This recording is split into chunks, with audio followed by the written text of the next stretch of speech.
ይሄ ሳምንት ወሳኝ የሆነ የሲፒአይ ሳምንት ነው የሚሆነው። ዛሬ እሁድ ነው። እንደተለመደው ከነገ ሰኞ ጀምሮ በፊታችን ባለው ሳምንት የሚኖሩትን ትላልቅ ፋይናንሻል ኢቨንቶች እነግራችኋለሁ።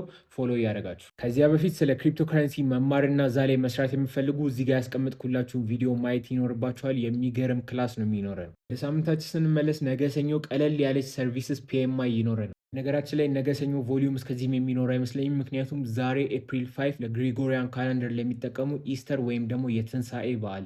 በዚህ ሳምንት የኤርኒንግ ሪፖርት ኦልሞስት ምንም የለንም ማለት ይቻላል። ለዛ ይሄንን ስኪፕ እናደርጋለን። ወደዚያ እንመለስ። ማክሰኞ እንደምታዩት ነው። ምንም አይነት ሜጀር የሆነ ነገር አይኖረንም። ቀጣይ ሮብ ደግሞ ማታ 3 ሰዓት ላይ የኤፍኦኤምሲ ሚቲንግ የሚኖር ይሆናል። ሐሙስ እንደምታዩት ፒሲ ፕራይስ ኢንዴክስ ይኖረናል። በተጨማሪ ደግሞ የጂዲፒ ፋይናል ነምበር የሚወጣበት ቀን ነው። የሳምንቱ ሜን ኢቨንት አርብ 9 ሰዓት ተኩል ላይ ነው የሚሆነው። እንደምታዩት ሲፒአይ ዜናዎች ይኖሩናል። በተጨማሪም ከኮንፍሊክቱ ጋር በተያያዘ በተለይ ደግሞ በዚህ ሳምንት እንዳየነው ፓተርን ከሆነ በእኛ ከቀኑ 7 ሰዓት እስከ 10 ሰዓት ባለው ጊዜ ትራምፕ የተለያዩ ፖስቶችን ትሩዝ ሶሻል ላይ የሚለጥፍበት ታይም በመሆኑ በዛ ጊዜ ጥንቃቄ ያስፈልጋል። እናም ፓርሻል ገቨርንመንት ሸዳውኑ እንደቀጠለ ነው። 50 ምናምንኛ ቀኑን ይዟል። ቢል ኦልሬዲ ፓስ ተደርጓል። አንዳንድ ስቴፖች ይቀሩታል።